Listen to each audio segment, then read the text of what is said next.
रुक्मिणी मातेचा मुकुट आता सर्वांच्या हस्तस्पर्शानं मस्तक स्पर्शानं त्यानंतर आता तो मातेला चढवला जाणार आहे।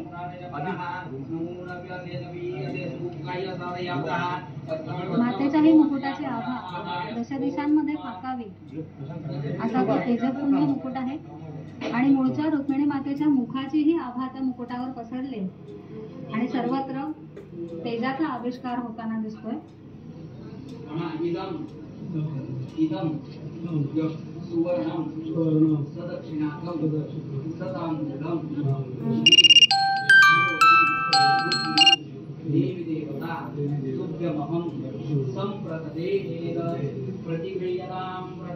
मातेला आता विविध अलंकारांनी सजवलं जातंय, अलंकृत केलं जातंय।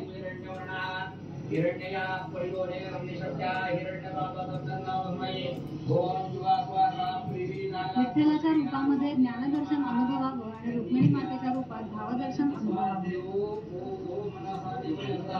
आवडे हे रूप राही अशी प्रार्थना ज्यांना करावी असे हे रुक्मिणी पांडुरंगाचं दैवी दाम्पत्य। रुक्मिणी आणि पांडुरंगाचं क्षणकाळ दर्शन घ्यावं आणि वाटावं ते डोळ्यापुढील दृश्य ते सरकूच नये। तुका म्हणे आम्ही मागावी लढीवाळी पुरवावी आळी माय बापे। धणी दृष्टी लागो तुझा सगुणपणा तेने माझ्या मना बोध केला। अनंत जन्मीचे विसरलो दुःख पाहता तुझे मुख पांडुरंगा। अगदी हीच प्रार्थना रुक्मिणी मातेलाही आपण करू शकतो।